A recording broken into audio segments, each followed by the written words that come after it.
شالوم شالوم شالوم بيتسب እግዚአብሔር አምላክ ከመይ ሓዲርኩም ሰላምን ጸጋን ናይ ክርስቶስ ምስ ኩልኩም እዩ ኣናኹም ሰላሐዲን ካብ ሲአርጂ ኢንተርናሽናል ቸርች ናይ መዓልቲ ቃል ድብል ፕሮግራምና ድፉነዩ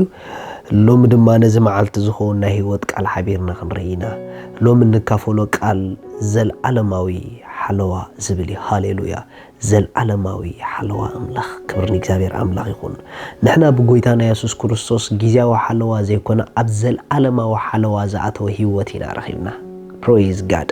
እዛ ረኺብና ዘለና ህይወት ዘለዓለማዊት እያ ናታ ፕሮቴክሽን ከኣ ዘለዓለማዊ ክብርና አምላክ ይኹን መጽሐፍ ቅዱስ ከምዚ ይብል ኣብ ወንጌል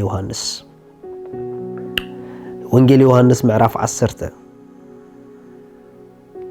ካብ ጥቕሲ 27 እተን ኣባጊዐይ ግና ድምፀይ ሰምዓ ኣነ ኸኣ እለሌን ንሳተን እውን ይስዕባኒ ኣነ ኸኣ ህይወት ዘለዓለም እህበን ቀዳሜት ነጥብ ሓዙለይ ብጎይታና ኢየሱስ ክርስቶስ ተዋሂብናየ ዘለና ግዚያዊ ህይወት ኣይኮነን ዘለዓለማዊ ህይወት እዩ ናይቲ ህይወት ስም ኤቨርላስቲንግ ላይፍ ዘለዓለማዊ ህይወት ይዝበሃል ንዘለዓለም እንታይ ከተውፅሉ ትኽእል ዘለዓለም እዩ ሃሌሉያ ስለዚ ብጎይታና ናባና ኣቲ ዘሎ ህይወት ዘለዓለማዊ ህይወት እዩ ቀፂሉ ከምዚ ኢሉ ኣነ ኸኣ ህይወት ዘለዓለም እህበን ንዘለዓለም ድማ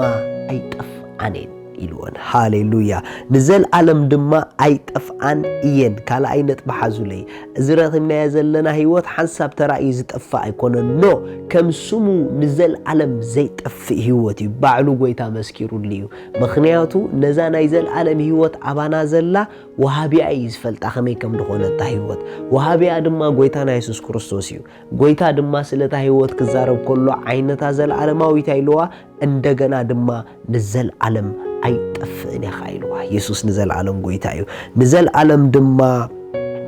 ኣይጠፍኣኔን ኢሉ ቀፂሉ ከምዚ ኢሉ ንዘለዓለም ድማ ኣይጠፍኣኔን ካብ ኢደይ እውን ዝምንዝዐን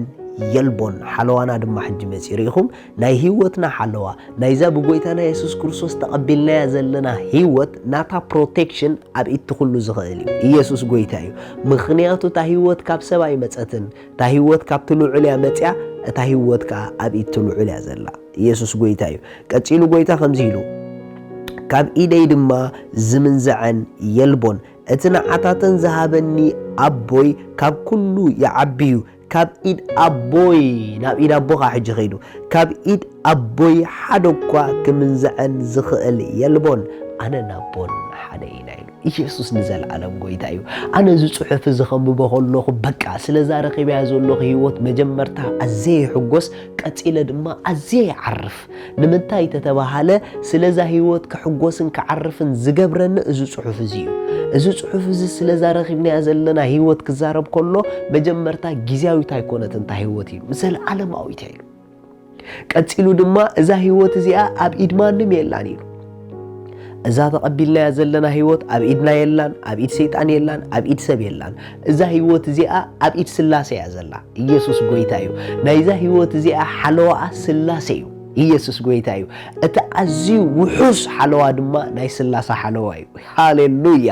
ስለዚ ጎይታ እዛ ህይወት እዚኣ ካብ ኢደይ ዝምንዝዖም ወላ ሓደ የለን ካብ ኢድ ኣቦይ ድማ ኢሉ ቀፂሉ ክዛረብ ከሎ ሪኢኹም ስለዚ ኣብቲ ልዕል ዝበለ ናይ ስልጣን ስፍራ ዝተሓለወ ህይወት ናይ ወዲ እያ ኣባና ናባኹምን ዘላ ኢየሱስ ንዘለዓለም ጎይታ እዩ ስለዛ ህይወት እዚኣ ርግፀኛታት ኩኑ እዛ ህይወት ከም ድላይ ማንም ክረኽባ ከም ዘይክእል ርግፀኛታት ኩኑ እዛ ህይወት እዚኣ ብጀካ ኣምላኽ ማንም ክረኽባ ኣይክእልን እዩ ንምንታይ ተተባሃለት ካብኡ ዝመፀት ኣብኡ ትነብር ህይወት እያ ኢየሱስ ጎይታ እዩ መን እዩ ካብ ኢድ ተሓያል ንብረት ዝምንጠል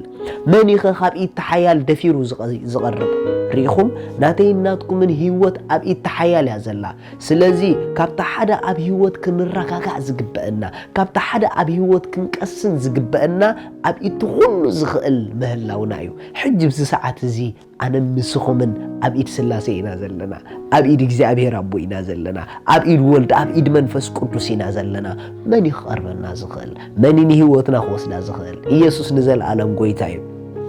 ክብርን እግዚአብሔር ኣምላኽ ይኹን ስለዚ ሎማ አንተ ካብታ ሓደ ኣብ ልብኹም ከተርፍ ዝደልዮ እንታይ ተዳኢልኩምኒ ብጎይታና ኢየሱስ ክርስቶስ ከቢድ ዋጋ ተኸፊሉ ብናይ ትንሣኤ ሓይሊ ዝወረስናዮ ህይወት ጊዜያዊ ይኮነን እቲ ህይወት ንገዛ ርእሱ ስሙ ዘለዓለማዊ እዩ ናይ ዘለዓለም ህይወት ንኽንረክብ እዩ ጎይታና ኢየሱስ ክርስቶስ ዋጋ ተኣረጊት ሰብ ከፊሉ በትንሣኤ ምስኡ ዘተንሰአና ትንሣኤ ንናይ ዘለዓለማዊ ህይወት ንኽንወርስ ኣፍ ደገ ኮይኑና መጽሓፍ ቅዱስ ከምዚ ይብል ኣብ ቀዳማይ ጴጥሮስ ረዩ ቀዳማይ ጴጥሮስ ምዕራፍ 1 ካብ 3 እቲ ንዘይሓልፍን ዘይረክስን ዘይጽምሉን ዋው ሪኢኹሞ ናይቲ ህይወት እቲ ኳሊቲ ሪኢኹሞ ዘይሓልፍ ኢልዎ ቀጺሉኸ ዘይረክስ ኢልዎ በቃ ብምንም ዓይነት መንገዲ ክሓልፍን ክረክስን ክጽምሉን ዘይክእል መልኩዑ ግርሙኡ ግሎሪናቱ ክቕይር ዘይክእል ክወድቕ ዘይክእል ተራእዩ ክጠፍእ ዘይክእል ክባላሾስ ዘይክእል ህይወት ኢልዎ ቀጺሉ ከምዚ ኢሉ ኣብ ሰማያት ተኣርኒቡልኩም ዘሎ ርስቲ ብናይ ኢየሱስ ክርስቶስ ትንሣኤ ካብ ምውታት ብብዝሒ ምሕረቱ ንህያው ተስፋ ዋው ንህያው ተስፋ ብሓድሽ ዝወለደና ኣምላኽ ኣቦ ጎይታና ኢየሱስ ክርስቶስ ይባረኽ ንስኻትኩም ብሓይሊ ኣምላኽ بأمنت نتبدحراي زمن كجهاد زلوا التدالوا مدحان تحليهم اللهم ريهم ورثنا يزلنا رستي بنا يسوع كريستوس تنسأي عب سمايات زتعرنا بلنا رستي بتنسأي ودودما زورسنا يو زي تملو زي ركس زي حلفيلو كتشيلو جن شو زجرم نجر تزاريبو نسخاتكم بحيلي أملاخ واو بحيل سبع يبلن بحيل كايدانا يبلن نو بحيل أملاخ يلو بحيل أملاخ بأمنت نتبدأ حرواي زمن كجهاد زلوا مدحان تحليهم اللهم واو واو بدحراي زمن كجهاد زلوا التدالوا مدحان تحليهم اللهم ኢየሱስ ንዘል ዓለም ስሙ ይባረኽ እዛ ባይና ባኹም ንዘላ ህይወት ናይ ሰብ ኢድ የብላን አማጻጻ ናይ ሰብ ኢድ የብላን ሓለዋ ናይ ሰብ ኢድ የብላን ስለዚ እዛ ህይወት እዚኣ ካብ አምላኽ ካብ መጸት በአምላኽ ያኻ ትሕለይልዋ ስለዚ ነትብዳሕርዋይ ዘመን መጨረሻ ክግለጽ ዘለዎ መድሓን ንዕኡ በኃይለ አምላኽ በእምነት ተሐሊኹም ኣለኹም ይሉና ሃሌሉያ ናተይ እናትኩምን ክሳዕ መጨረሻ ሓለዋና ጽኑዕ ምዃኑ ጎይታ አግሂዱ ነጊሩና እዩ እቶም ብክርስቶስ አሚኖም ነታናይ ዘለዓለም ህይወት ዝረኸብዋ ሓለወኦም ክሳዕ መጨረሻ በኃይሎም ዘይኮነ በኃይለ አምላኽ እዩ ስለዚ ደስ ይበልኩም ሎሚ በኃይለ አምላኽ ነቲ መጨረሻ ክጋሃድ ዘለዎ መድሓን ተሐሊኽለኺ ተሐሊኻለኻ ዕረፍን ተሓጎስን እዛ ህይወት ኢንጆይ ይግበራ ሻሎም